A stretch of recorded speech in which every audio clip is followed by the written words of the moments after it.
Okay, so we're diving into this 2024 election. Oh, boy. And yeah, you've given us polls, bios, really the whole 9 yards. Yeah. Let's cut to the chase, though. Absolutely. It's October 13th, just a couple weeks to go. And this Harris-Trump race, Oh, it's tight. It's a nail-biter. It's anyone's game. It really is captivating to see how different this is than we thought it would be a few months ago. Right. Because it was supposed to be Biden round 2. Right. The rematch of the century. And It then was all set. Biden bows out Yeah, that June debate. after that disastrous June debate. The sources say it was That was bad. really rough. But to completely reshape the race, that's... I think it speaks to how important voters think these debates are. Yeah.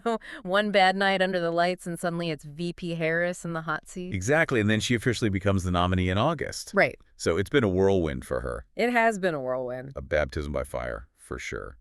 So what's the book on Harris?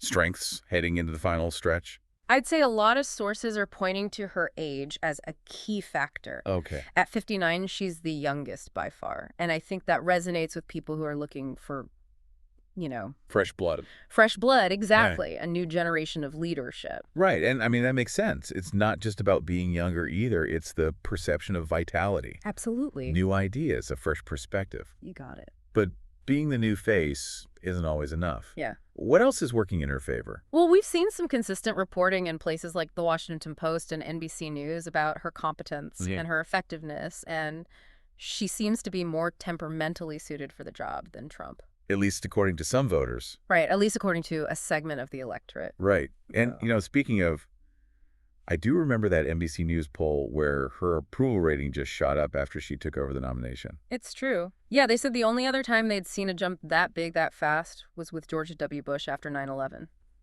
Wow, Yeah. that's quite a parallel to draw. So it seems like the sources are saying she projects strength during a crisis. Yeah, it seems like it. So it's not just about being younger, it's how she's perceived on that national stage. Absolutely. But there have to be some challenges. Oh, of course. There are always challenges. What are they? Well, one of the biggest ones, and this is according to The Economist and the Washington Post, is the baggage she's inheriting from the Biden administration. Right, the economy, inflation has been rough on everyone. Yeah, and those big industrial policy bills. Yeah, which haven't really had time to make a difference in people's lives. Of course not. It all adds up to this sense of things just aren't right. Right, and for a lot of voters, it's about how things feel right now. Of course. They're living it. Exactly. Not some promise for the future. It's like trying to get someone to invest in their retirement when they can barely afford groceries today. That's a really good way to put it. Tough sell. It is a tough sell, Yeah. and it makes her job even harder. Well, because she has to distance herself from the less popular parts of Biden's presidency, but she also has to solidify her own vision. She needs to step out from Biden's shadow. Exactly. Convince voters she's not just more of the same. That's the game she has to play. It's a tough line to walk, for sure. Trying to appeal to voters who are ready for a change, but also without pushing away the people who liked how things were before. It's a tough needle to thread. And meanwhile, she's got Trump breathing down her neck, vying for a comeback. Yeah. So speaking of Trump, what's the word on his strengths this time around? Well, as you can imagine, his base is still a force to be reckoned with. Right. They've stuck with him through everything. Oh, yeah. The Washington Post really emphasizes his continued appeal to white voters, men, and those without a college degree. It's like they say, never underestimate the power of a loyal base. For sure. But obviously you need more than a base to win the presidency. What else does he bring to the table? Right. Good point.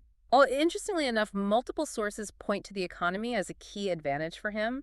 Even with all his baggage, there's a sense from some voters that he's better equipped to handle things like inflation and the cost of living. Which isn't all that surprising when you think about it. Right. We've talked before about how much those bread and butter issues matter. People vote with their wallets. Exactly. If someone's worried about putting food on the table, they might be willing to overlook a lot of other things. That's the sad truth.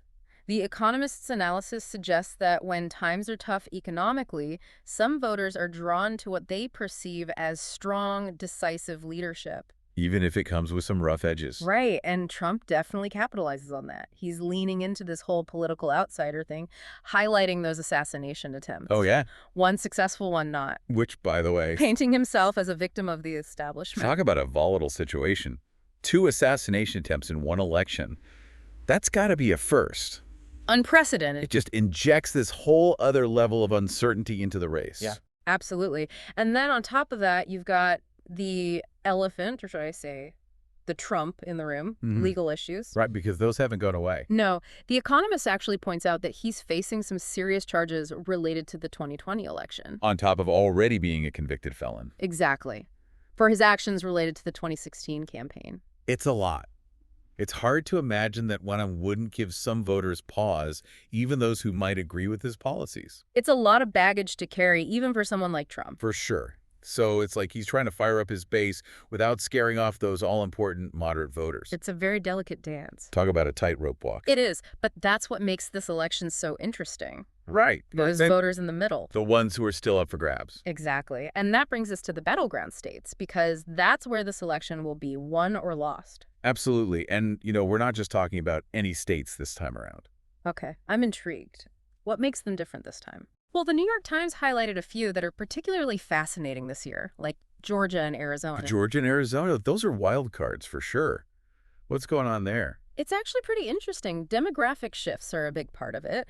Arizona, for instance, they've had a lot of younger, more diverse voters moving in. Interesting. And same with Georgia, especially around Atlanta. Okay. And these voters don't necessarily follow traditional voting patterns. So they're wild cards. They are, which makes those states really hard to predict. It's like the whole electoral map is being redrawn right in front of us. Exactly. So when you've got states like that up for grabs, every vote matters even more. Yeah, and those national polls we talked about, the ones showing a tight race. Right. Do they even paint the whole picture? Not at all. Because in those specific battleground states, it's practically a dead heat. Wow.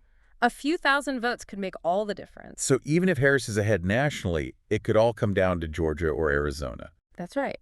Which is why we need to be careful not to read too much into the national numbers. Right, because they've been wrong before. Oh, yeah. Yeah. 2016, 2020 underestimated Trump both times. Exactly.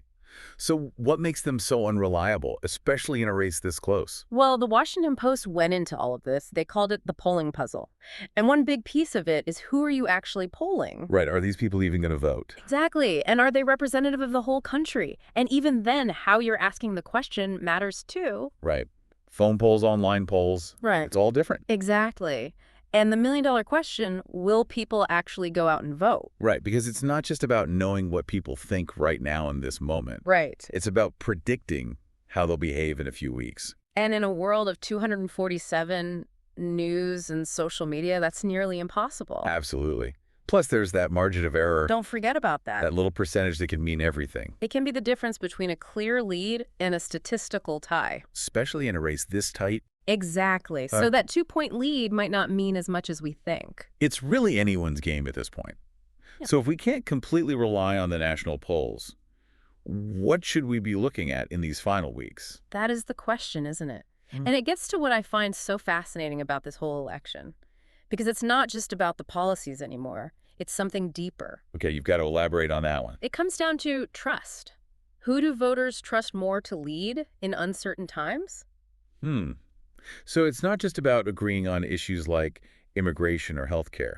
It's about who you believe has the experience, the temperament to steer the ship. Exactly. We've never seen this level of political division before. Add in economic worries, global instability, those assassination attempts on Trump. It's a lot. It's no wonder voters want someone they feel can handle it all. Someone to weather the storm. But haven't voters always looked for those qualities in a leader? Sure, strength and trustworthiness are always important. Right. But this year, they're even more so. Because of everything that's going on. Exactly. It's how voters are seeing everything else. It's like those qualities are just the bare minimum now. Right, and the question is, who embodies them better? Fascinating. Yeah. So as we get closer to November 5th, what should we be paying attention to? What are the signs to watch for?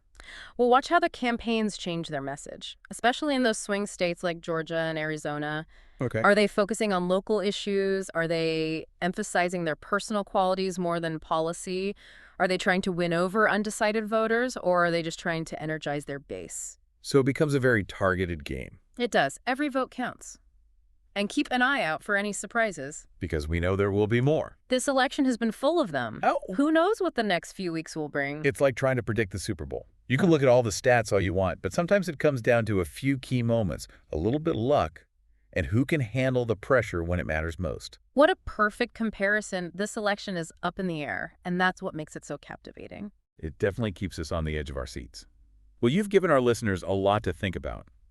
Any final thoughts before we wrap up this deep dive? Here's something to consider. We've talked about the candidates, the issues, the polls, but what does this incredibly close race tell us about American politics today? About the anxieties and divisions in our society? Maybe those are the most important questions to think about as we head into this election. That's a powerful point. It reminds us that elections are about so much more than just picking a president. It's a reflection of who we are. And the choices we make now will have consequences for years to come. Exactly. And understanding why this election is happening the way it is, that can tell us not just who we are, but who we might become. Now, that's something to think about. Thank you so much for taking this deep dive with us. And listener, we'll leave you with that food for thought. Until next time, stay curious.